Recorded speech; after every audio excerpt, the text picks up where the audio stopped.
Bonjour à tous, l'émission d'aujourd'hui a été préparée par Léa Sabourin, Arjuna Andrade, Cédric Fuentes, Louis Drillon et Guillaume Ménard. À la réalisation, Elisabeth Miro, prise de son Nasser Moussaoui.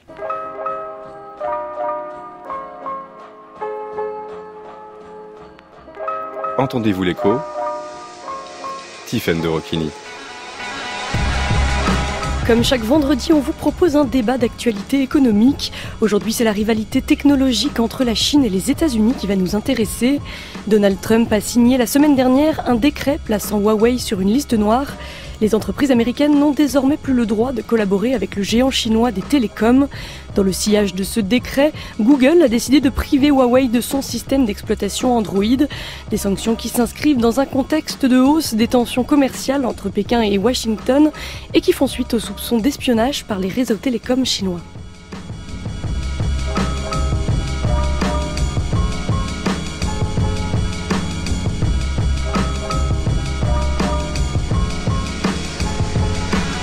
Alors comment comprendre l'offensive américaine? Quel sera l'impact de ces sanctions sur l'industrie chinoise des nouvelles technologies? Et assiste-t-on à une nouvelle guerre froide entre les deux plus grandes puissances économiques mondiales?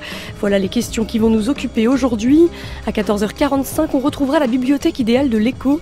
Nadine Levrato nous fera découvrir la théorie de la croissance de la firme d'Edith Penrose.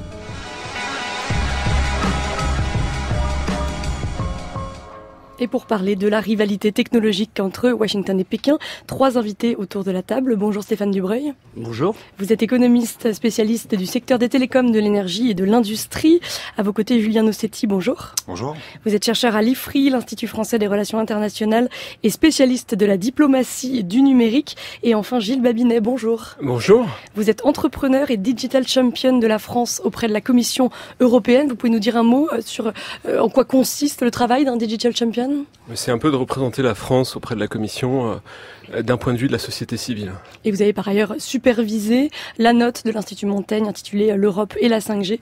Passons à la 5e. Un grand merci à tous les trois d'être avec nous aujourd'hui.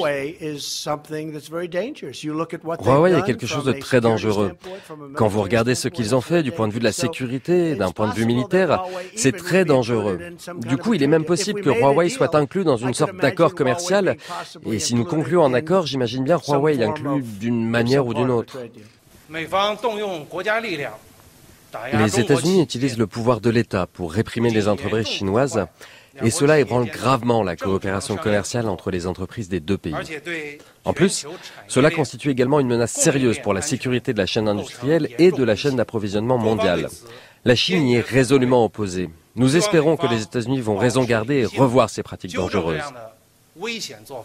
Voilà, vous avez reconnu Donald Trump, suivi du porte-parole du ministère chinois du commerce Gao Feng. Il faut peut-être commencer par rappeler les derniers épisodes de l'offensive américaine contre Huawei, qui ont débouché donc sur ce décret signé le 15 mai par Donald Trump. Cela fait plusieurs mois déjà que Washington soupçonne Huawei de vouloir espionner les États-Unis pour le compte de Pékin. Julien Nossetti. Effectivement, c'est que l'épisode a pris une tournure assez forte et très médiatisée à l'automne dernier, où la directrice financière du groupe et fille du fondateur avait été arrêtée à Vancouver au Canada, et les États-Unis demandaient l'extradition de cette haut responsable de Huawei. Et l'affaire a pris un tournant vraiment très politique, sachant que les tensions remontaient déjà à plusieurs années. C'est pas une nouveauté non plus que Chinois-Américains se sont opposés sur les questions de Huawei et aussi des ZTE, qui est plus ou moins un équivalent de l'équipementier chinois.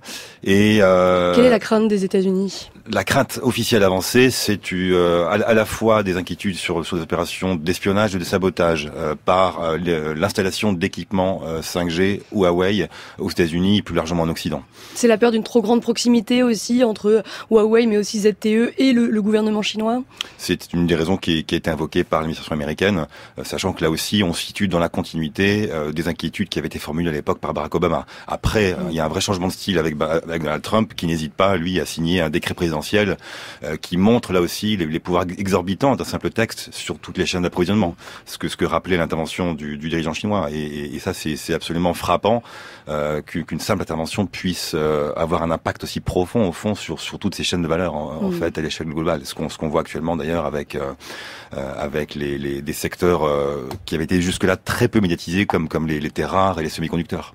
Alors justement, on va parler de toutes ces questions. Et d'abord, quelles vont être les conséquences, selon vous, Stéphane Dubreuil, du retrait de Google pour Huawei? Huawei qui est, je le rappelle, numéro 2 mondial des télécoms, derrière Samsung et devant Apple. Alors, en effet, il y a un point qu'il ne faut pas oublier, c'est que Huawei, il est numéro 1 dans l'infrastructure mobile au niveau mondial, subventionné par l'État, faut pas l'oublier. Quand j'entends en fait dire que les Américains sont déloyaux économiquement, faut rappeler, l'économie n'est pas symétrique entre la Chine et l'Occident. Ça, c'est un premier point. Ça fait l'objet de contentieux devant l'OMC régulièrement. Donc ça, c'est ce qu'on voit apparaître. Et effectivement, là, ce qui est en train de se jouer, c'est pas exactement parce qu'en fait, Huawei n'est qu'un symbole dans cette histoire. On pourra en reparler, mais ça remonte à bien avant. Ce qu'on voit arriver remonte à 2015 et pas maintenant. C'est quand même pour la première fois, les Américains vont perdre la suprématie dans un secteur qu'ils ont laissé passer.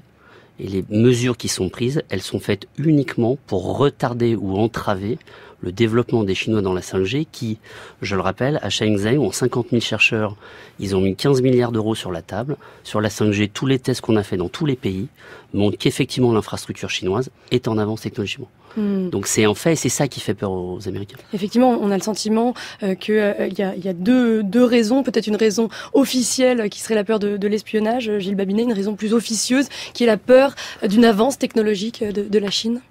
Oui, et c'est toute l'ambiguïté, je crois, de ce qui est en train de se passer. C'est que les raisons avancées sont des raisons de souveraineté, en fait, de cybersécurité, mais aussi d'espionnage.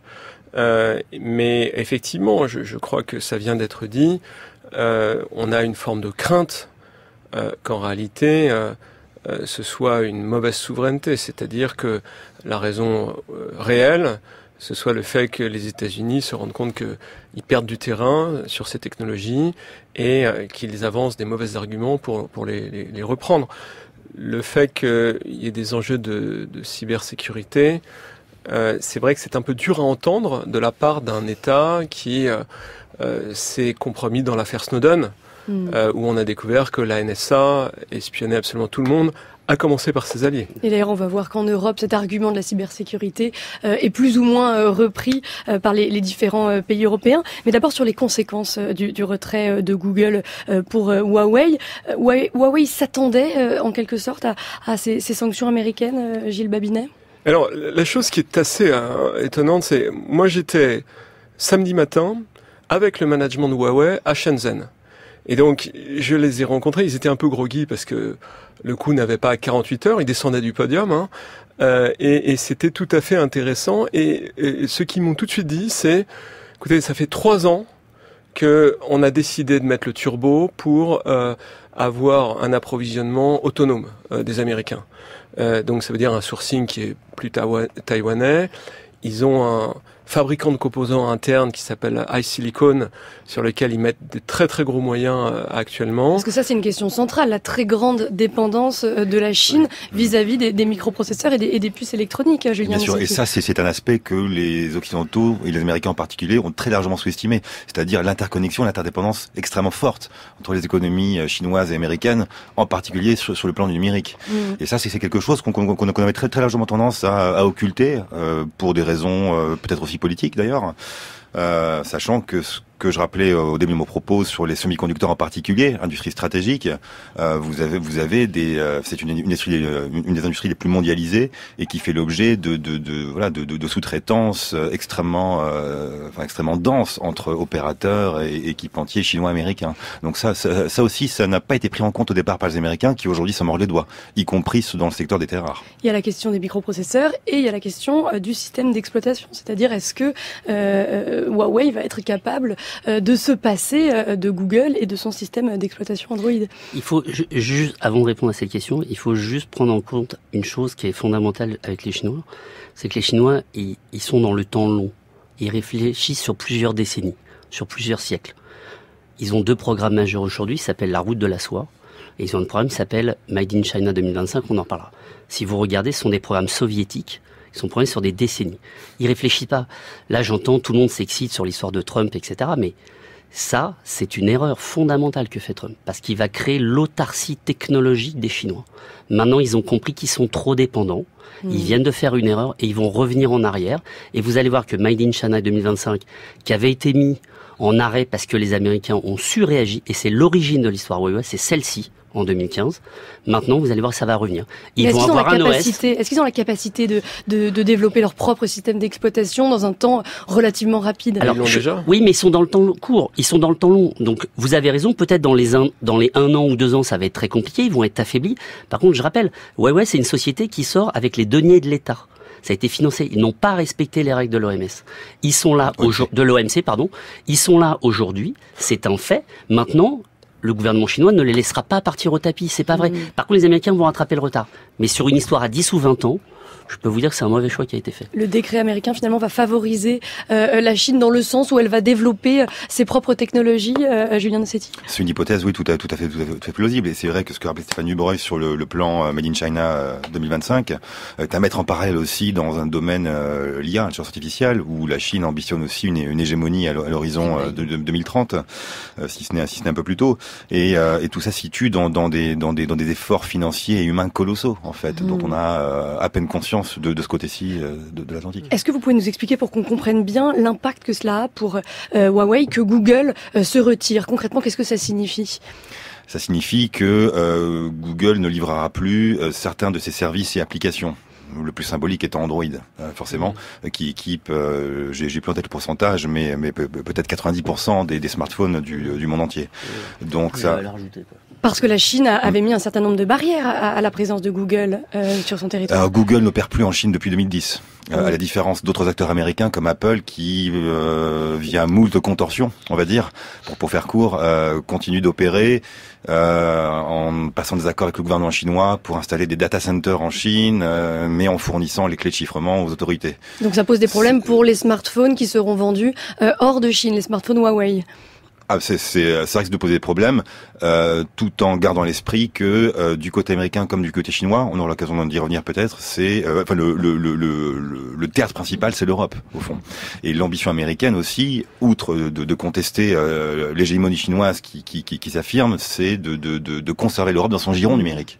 Et en même temps, on a le sentiment qu'il y a une hésitation de la part du gouvernement américain, puisqu'il y a ce sursis de 90 jours qui a été accordé à Huawei. Est-ce que il y a une hésitation aujourd'hui, Stéphane Dubreuil, autour des conséquences de ce décret? C'est pas une hésitation, c'est un rétropédalage. Parce que dans ce combat, parce que c'est un combat, et d'ailleurs le terme guerre a été utilisé, et il n'a pas été utilisé pour la première fois par les Américains, il a été utilisé par l'ambassadeur de Chine aux États-Unis, et après par le Premier ministre. Donc c'est pas les Américains qui ont parlé de guerre technologique, c'est eux. Donc on voit bien dans quel état d'esprit ils sont. Sur les accords commerciaux, ils ont répondu tout de suite sur les droits douaniers, etc. Là, sur cette histoire-là précisément, ça va être très compliqué parce qu'en fait, les Chinois, ils ont juste un bouton nucléaire dans les mains, il s'appelle les terres rares. Les terres rares, c'est quoi? C'est entre 15 et 20 minéraux, suivant la classification qu'on prend, qui sont essentiels pour la transition énergétique, la voiture autonome, les satellites, la défense, les terminaux mobiles, etc. Et ils sont très essentiellement produits 90%. En Chine. Donc, qu'est-ce qui se passe comme par hasard? Le président va visiter une usine parce que, en fait, il suffit tout simplement qu'ils arrêtent de fournir et ils stoppent le monde. Faut comprendre juste ça.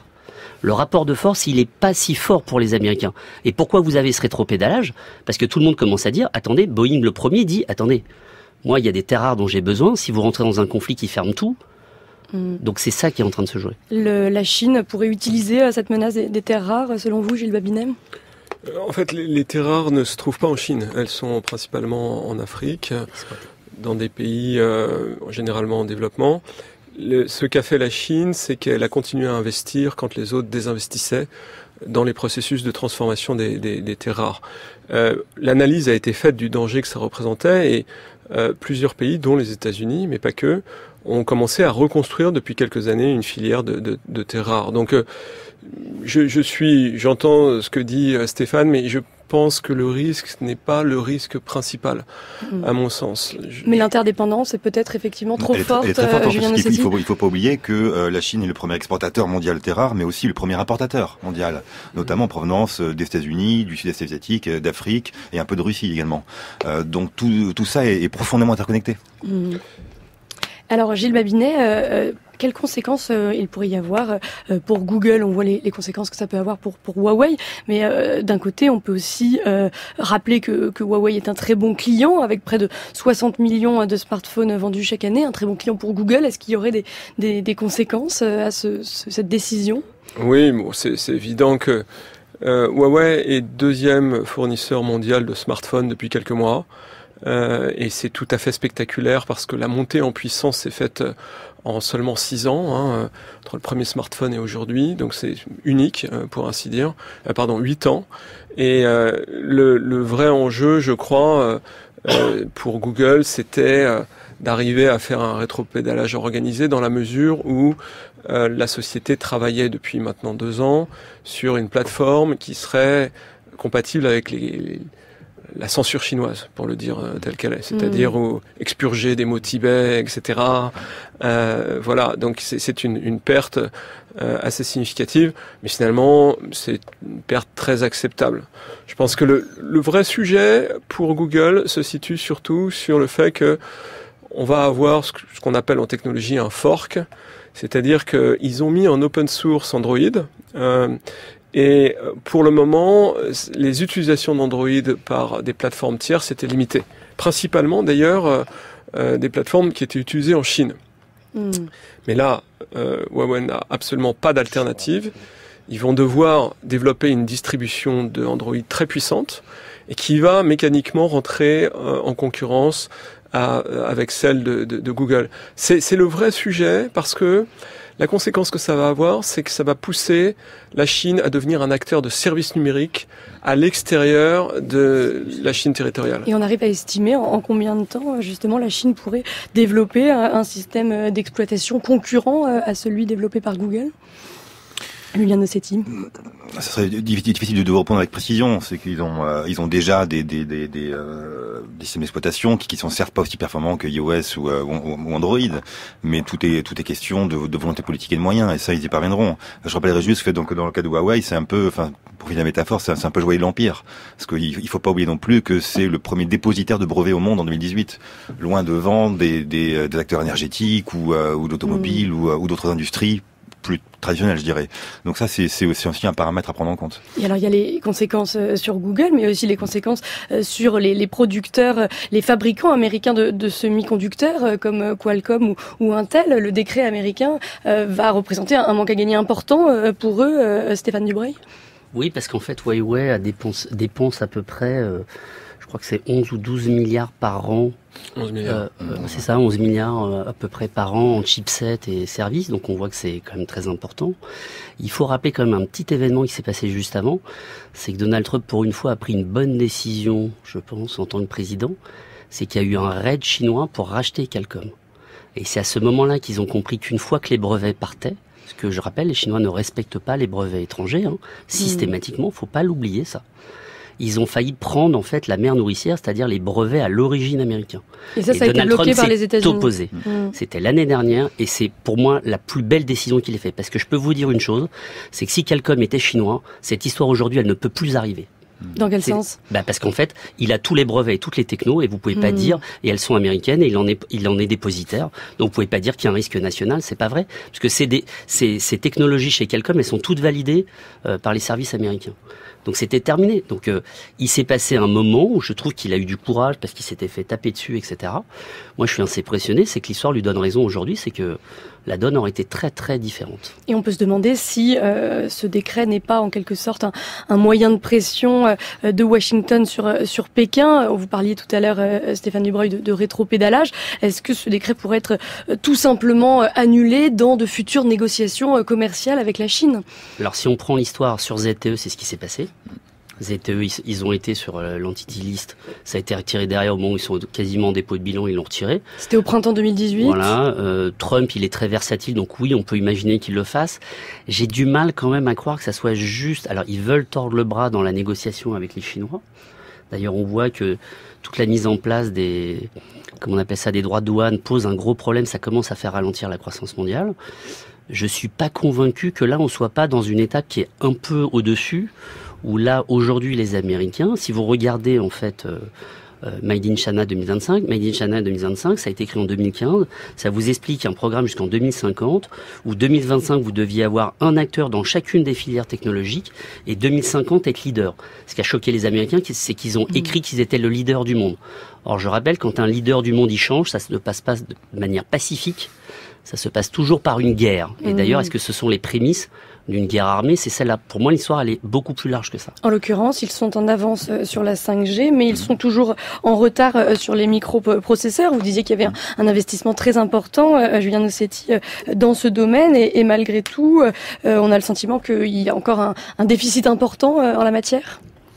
Déficit important, moins que d'autres pays. Et c'est vrai que je rappellerai, c'est peut-être un peu facile, mais que l'Europe n'a absolument aucune souveraineté en matière de semi-conducteurs. Donc il faut aussi rappeler que la souveraineté numérique dont on parle beaucoup actuellement commence aussi par la dimension matérielle et physique. Il y a quand même des investissements qui ont été mis en place en 2014. Bon, 5 ans plus tard, c'est peut-être très peu, mais on n'a pas le sentiment que ça ait vraiment fonctionné. Tout à fait. Et précisément, voilà, du côté chinois, il y a un effort de rattrapage en cours qui sera poursuivi. Et Stéphane Dubon, il rappelait très bien les logiques très verticales du plan Made in China de 2025, où il y a aucune raison de penser que ça ne soit pas suivi des faits. Donc voilà. Après, selon moi, et pour être un petit peu dans le prolongement de ce qui a été expliqué, il y a peut-être deux lectures à avoir. C'est d'un côté, vous avez des logiques d'interdépendance dont on parlait qui rendent peut-être peu réalistes le déclenchement d'une guerre ouverte. Et deuxièmement, est-ce que l'affaire Huawei marque le point de bascule, une sorte de point de rupture en fait dans ces négociations commerciales sino-américaines, et le déclenchement de tensions extrêmement fortes pour la question du leadership technologique. Et ça, à mon avis, on n'est pas loin de ce point de bascule. Et justement, alors quels sont les moyens concrets mis en œuvre par la Chine pour prendre ce leadership technologique? On a parlé de ce plan Made in China 2025, adopté en 2015. En quoi est-ce que ce plan consiste, Gilles Babinet? Écoutez, ce qui est très impressionnant quand on va... Moi, ça fait 30 ans que je vais en Chine. La première fois où je suis allé à Shenzhen, vous aviez des routes qui n'étaient pas goudronnées. Vous alliez dans une usine et c'était vraiment un pays en développement. Aujourd'hui, Shenzhen, c'est, selon le New York Times, la deuxième ville au monde où il y a les cafés les plus sympas. Xi Jinping a dit on a fait en 40 ans ce que vous avez fait en 3 siècles. Voilà. Ça résume assez bien la situation. Et ce qui frappe, je crois, quand vous faites vraiment un voyage à vocation, entre guillemets, technologique, c'est de voir à quel point les investissements de l'État central et des provinces sont conséquents. J'étais dans un incubateur en particulier qui a à lui tout seul produit une vingtaine de licornes, ces très grandes entreprises numériques qui valent plus d'1 milliard de dollars, et 60% du financement de l'incubateur, c'était soit la province, soit l'État central. Donc c'est vraiment les surplus commerciaux de centaines de milliards chinois sont très largement réaffectés dans le monde de la technologie, d'où d'ailleurs les plaintes auprès de l'OMC, qui pour l'instant ne sont pas vraiment traitées, en particulier parce que les Américains ont refusé de nommer les juges qui permettraient de refaire fonctionner l'OMC. C'est un détail, mais ça mérite d'être dit parce que... Mais l'OMC est aujourd'hui au point mort, effectivement. Voilà, il n'y a pas un chevalier blanc et un chevalier noir, c'est un petit peu plus compliqué que ça à cet égard. Donc il y a un investissement qui est effectivement assez continu. Je pense qu'il faut quand même... Il faut essayer de prendre un peu de recul. C'est-à-dire que, oui, c'est très impressionnant. Maintenant, si vous voulez, moi, je vois ZTE est à genoux, littéralement. C'est une société qui aurait pu prétendre à un avenir certainement différent s'il n'y avait pas eu ce conflit avec les États-Unis. Et je pense donc les États-Unis sont en droit d'espérer que Huawei finisse comme ZTE? Je pense que ça va être très compliqué pour Huawei. Ah oui. C'est-à-dire Huawei, aujourd'hui, évidemment, n'est pas capable de fondre dans... les technologies les plus avancées, 13 nano, donc ils fondent au-dessus. Et au-delà de ça, il y a beaucoup de propriété intellectuelle. Si vraiment ils voulaient disposer de la technologie qu'ils achètent aux États-Unis, ils seraient obligés de la violer frontalement. Et je crois que ça veut dire directement des embargos, non seulement auprès des États-Unis, mais auprès de leurs alliés, donc les pays occidentaux. avec des faits qui sont très très caractéristiques pour qualifier cet embargo. Stéphane Dubreuil, sur la solidité de Huawei et peut-être aussi plus largement sur ce plan chinois, la Chine qui cherche à se tourner vers l'industrie 4.0. Alors est-ce que vous pouvez nous expliquer par quoi cela passe? Alors, comme le dit Gilles, sur Huawei, juste il y a un détail en fait qui est peut-être un peu occulté, c'est que le dernier smartphone qui est sorti, qui s'appelle le P30 ou le Mat 30, je sais plus exactement, il y en a tellement. Juste, il doit avoir 3 ou 14 puces étrangères. Ça veut dire qu'il peut plus le vendre à l'étranger, qui est 25% de ses ventes. C'est-à-dire qu'il doit refondre la conception. C'est pas, je suis pas en train de parler de la couche de service, là. Je suis en train de parler du hardware. C'est-à-dire que maintenant, ils peuvent plus les faire. Alors expliquez-nous cela. Donc ça veut dire qu'en fait, comme il y a des microprocesseurs américains que maintenant c'est terminé, que vous n'avez pas réellement de substitution a priori rapide et équivalente, il faut que vous refondiez la conception de votre téléphone. Pour ceux, je parle, ils sont vendus en dehors de la Chine. Donc comment vous faites en fait? C'est-à-dire que toute la production que vous avez faite les années, puisque pour sortir un mobile, ça se fait pas en 6 mois. Hein. C'est 3 ou 4 ans de recherche, etc. Donc c'est des investissements qui vont pas être rentabilisés. Voilà, donc ça veut dire que vous êtes obligé d'arrêter. Donc je rejoins Gilles là-dessus. Si c'est vraiment maintenu dans 90 jours, Huawei, je sais pas s'ils auront le destin de ZTE. Par contre, ça va être très très compliqué. Il y a une certitude, c'est qu'ils seront pas leader mondial du mobile. Ça, c'est clair et net, c'est terminé maintenant. Parce que déjà, en plus, ça se sait dans le grand public, donc il y a aussi beaucoup d'interrogations. Donc les ventes, elles vont s'effondrer. Enfin, en tout cas, ça va baisser mécaniquement. Puis Apple doit réinvestir, j'imagine, pour essayer de récupérer la deuxième place. Voilà, alors ça, ils vont le faire sans problème. Je m'inquiète pas trop pour eux. Mais Samsung doit être très content, parce que celui qui est gagnant dans cette histoire par effet de bord, c'est lui. Mais donc aujourd'hui, d'un point de vue de la conception des mobiles, déjà, c'est une catastrophe. Et pour les réseaux 5G, Huawei, il utilisait quand même des puces Qualcomm, etc. Donc c'est compliqué. Faut qu'ils repensent tout.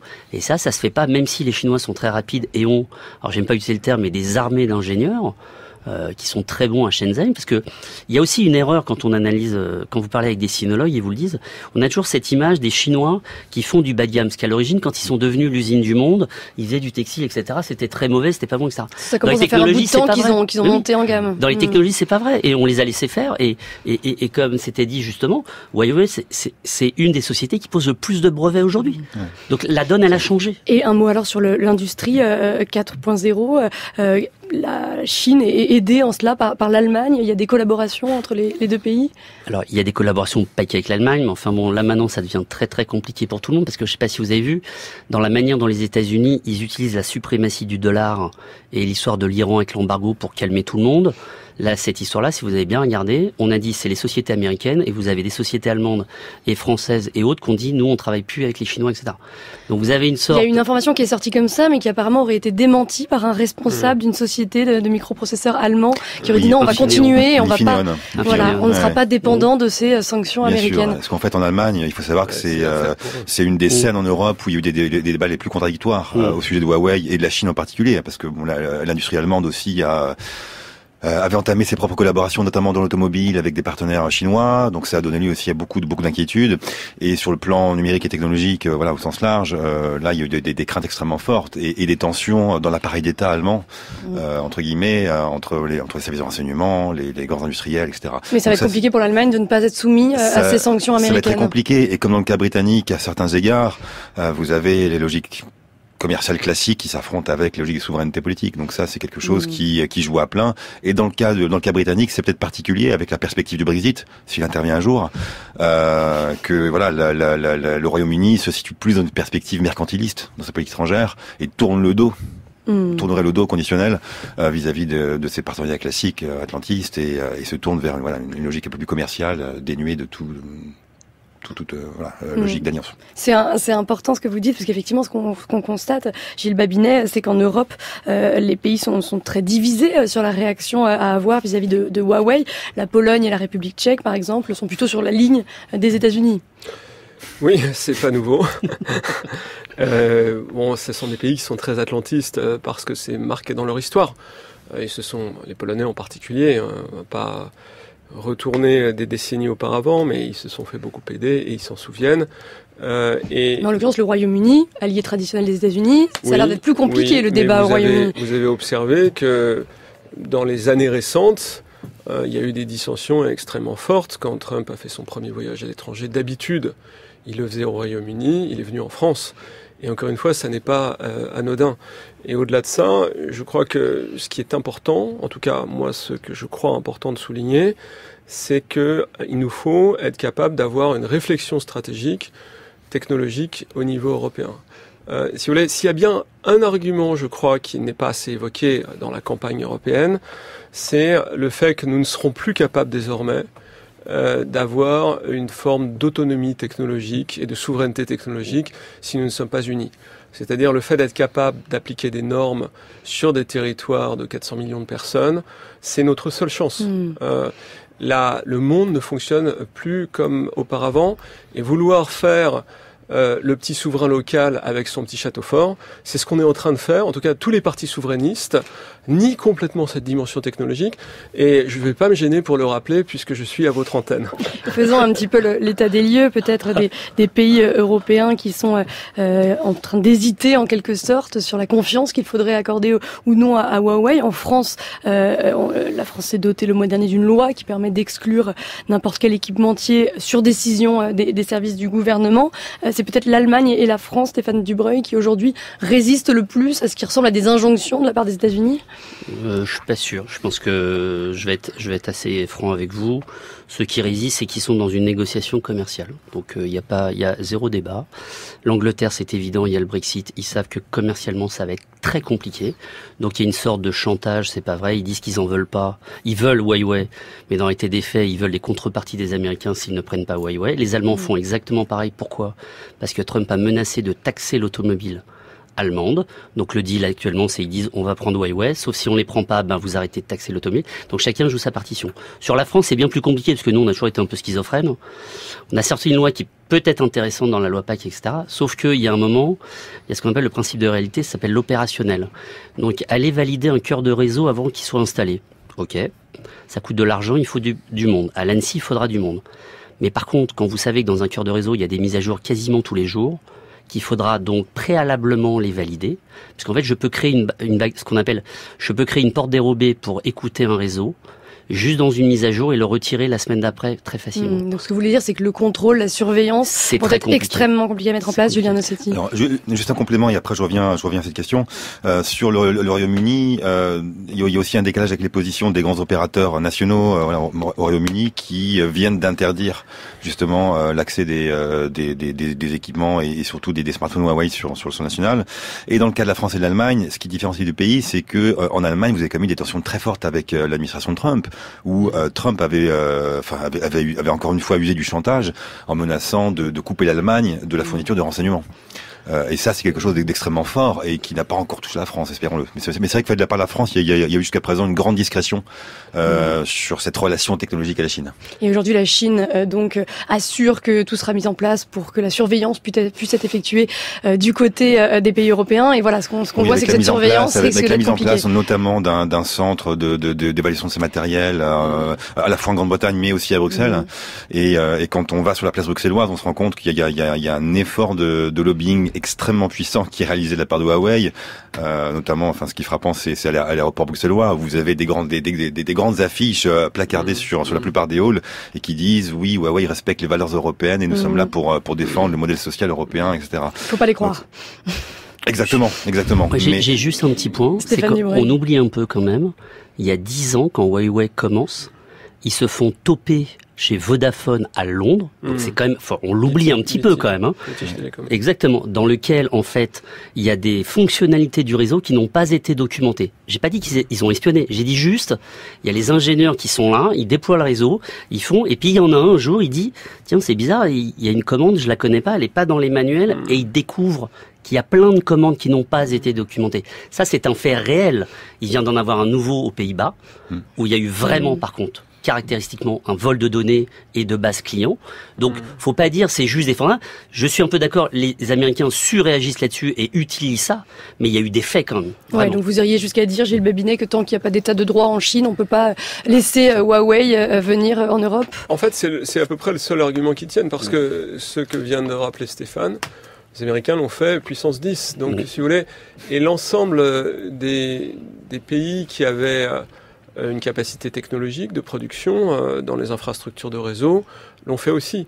Donc si vous voulez, il n'y a rien de nouveau sous le soleil. La seule chose qui est extrêmement inquiétante, c'est que on a une opacité sur un pouvoir qui n'est pas démocratique, qui fait qu'on se dit ce sont pas des alliés, donc c'est potentiellement extrêmement dangereux. On sait que les Américains nous espionnent, mais on sait aussi qu'ils collaborent, qu'ils partagent les renseignements, ce qui n'est pas le cas des Chinois, et donc il y a une certaine justification à cette inquiétude. L'Europe peut vouloir se protéger de Huawei pour des questions d'espionnage, mais la question qui se pose, c'est est-ce qu'elle peut le faire sur un plan technologique? Est-ce que l'Europe a besoin de Huawei alors qu'elle dispose, contrairement aux États-Unis, de deux grands équipementiers télécoms qui sont Nokia et Ericsson, Stéphane Dubreuil? Alors, je vais rappeler un petit moment de l'histoire, parce que Gilles disait quelque chose de très intéressant tout à l'heure. Il a dit, on a perdu notre souveraineté technologique, et je pense pour longtemps, malheureusement, on va peut-être récupérer, j'espère, dans l'intelligence artificielle certaines choses, mais je rappelle juste, les Européens, le plus beau projet européen avant Airbus, c'est la norme GSM. La norme GSM, c'est une norme qui est créée par les pays européens, qui va faire que pendant la décennie qui va suivre, même les 2 décennies, 95% des réseaux mondiaux de télécom sont sur la norme GSM. Ce qui va faire les grandes heures d'Alcatel, de Siemens, de Sagem, etc. Parce qu'on a fait cette norme. Derrière, la 3G, la 4G, on passe à travers la 5G. Et pour vous, c'est à cause des divisions au sein de Oui, parce que je vais vous donner juste un exemple. L'Europe des télécoms, c'est un échec. Pourquoi? Vous avez à peu près 27 pays. Vous avez entre 3 et 4 licences par pays. Ça veut dire que vous avez donc autant de réseaux. Vous avez à peu près, peu ou prou, on peut entrer en détail, mais entre 120 et 140 réseaux pour desservir 340, 350 millions d'habitants. Je prends les États-Unis, j'ai le même nombre d'habitants, on est d'accord? J'ai 4 opérateurs. 3 même. 3. Donc il y a une vraie incapacité de l'Union européenne à s'entendre sur ces questions. Donc les États étaient très contents de prendre des licences. Le problème, c'est qu'on n'a pas créé de champion. Julien Nossetti, sur cette question. Bien sûr, non, je vois tout à fait les propos de Stéphane Dubreuil, en ajoutant que voilà, on a deux acteurs majeurs qui sont Nokia et Ericsson, deux acteurs scandinaves, et encore une fois, vous avez une asymétrie frappante sur le plan de la recherche et du développement avec Huawei. Et là, je rappelle juste une simple donnée, c'est que je crois que c'est le chiffre 2017 où le budget R&D de Huawei a été largement supérieur au budget R&D cumulé de Nokia et Ericsson. Donc là, on se situe pas du tout dans la même cour. Ça rejoint la question des géants européens qu'il faudrait voir émerger. Comment est-ce que l'Europe, justement, pourrait combler son retard en matière d'innovation, Gilles Babinet? Écoutez, l'Europe, ça mérite d'être dit, c'est quand même le lieu où vous avez le plus de prix Nobel, le plus de publications scientifiques, le plus de publications scientifiques dans le domaine de l'intelligence artificielle, le plus de contributions sur les grandes plateformes de code, etc., etc. Donc, il y a quelque chose qui dysfonctionne. Et en réalité, quand vous observez ce qui est l'émergence technologique, vous vous rendez compte d'une chose et je rappelle que c'est un entrepreneur qui parle, c'est que les politiques publiques jouent un rôle absolument fondamental.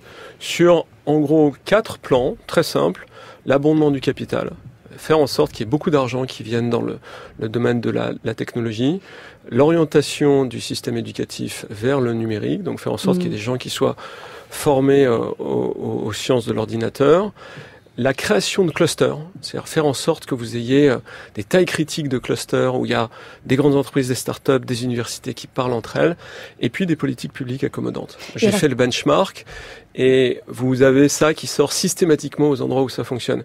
Et en fait, si vous voulez, aujourd'hui, le budget européen, c'est 1% du PIB européen. Le budget fédéral américain, c'est 20% du PIB des États-Unis. Et donc, la grande majorité de ce budget, où est-ce qu'il va? Il va dans la PAC, donc la politique agricole commune. Très bien, 250 milliards qui vont sur 5 ans dans la PAC, c'est pas contestable, c'est certainement bien, mais il manque un budget conséquent, on parle parfois de 120 milliards d'euros sur 5 ans qui serait le budget nécessaire. Moi, j'ai proposé qu'on mette 2 à 300 milliards dans la technologie sur 5 ans, et je crois que ce serait quelque chose dont on verrait immédiatement les bénéfices, parce que la matière première, qui est le capital humain, est là. On en a plus qu'en Chine, on en a plus qu'aux États-Unis. Il faut juste que on ait une décision politique d'aller ensemble. Et je trouve que c'est un projet qui devrait être le projet européen. Et encore une fois, je rappelle que vouloir faire en sorte qu'il y ait une fragmentation de l'Europe, c'est décider de sortir de l'histoire. Et en même temps, le problème, c'est que la 5G va arriver très rapidement. Elle va avoir un impact énorme sur les économies. Et la question qu'on peut se poser, c'est est-ce que les États-Unis d'un côté et l'Europe de l'autre peuvent se permettre aujourd'hui de se passer des compétences chinoises en la matière? Est-ce qu'ils peuvent rattraper leur retard, Stéphane Dubreuil? Là, ce qui est en train de se jouer, c'est que les Américains, en tout cas, ils mettent la pause sur les Chinois pour rattraper, eux, en tout cas, leur retard. Ça, c'est une certitude. Deuxièmement, qu'est-ce qu'ils font de facto?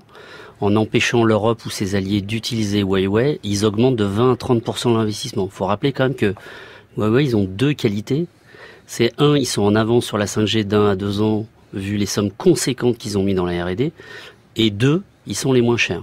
De 20 à 30%. Les appels d'offres qu'on a vu passer, c'est impressionnant. Donc il y aura un double effort à faire de la part des Exactement. Donc vous dites, États-Unis. moi je suis prêt à entendre, c'était la discussion que j'avais avec des opérateurs nationaux comme Orange, etc. Ils sont prêts à entendre qu'on leur dise, vous êtes obligés de prendre Nokia, Ericsson, parce que ça revient à dire ça en fait. Vous allez payer 20-30%. Mais là, ils vous disent, pour une sécurité nationale, ok, mais nous, ça va nous coûter une fortune. Donc alors, c'est des milliards. Ça paraît compliqué, Gilles Babinet. On dit souvent de Huawei que c'est beaucoup moins cher à l'achat et plus cher en exploitation. Parce qu'il y a beaucoup de maintenance à faire pour que ça fonctionne. Je ne peux pas quantifier exactement ce qu'il en est, mais... Ça pourrait être plus intéressant qu'on ne le pense, de se tourner vers Sonia et vers Nokia et Ericsson. Oui, il faut quand même avoir à l'esprit Huawei en Chine, c'est un petit peu moins de 40% de part de marché. Voilà, Ericsson, Nokia, ils ont à peu près 40% de marché en Chine même. Si vous voulez, si les Chinois prennent ces technologies-là, c'est pas pour faire plaisir uniquement aux Européens, c'est aussi parce qu'il y a un certain nombre de justifications à cet égard.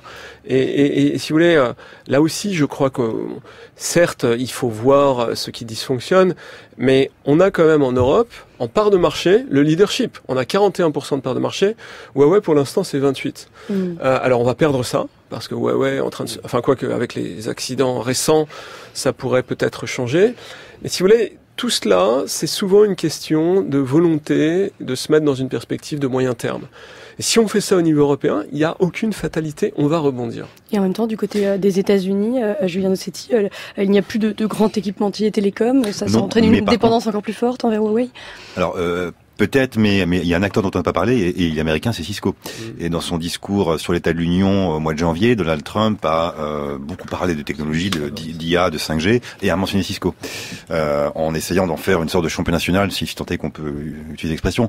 Mais l'objectif des Américains est précisément à la fois de pousser cet acteur, et en même temps de réduire la dépendance vis-à-vis des équipementiers chinois dans les zones rurales, qui, pour des raisons de coût principalement, sont essentiellement équipés avec Huawei ou ce type d'acteurs.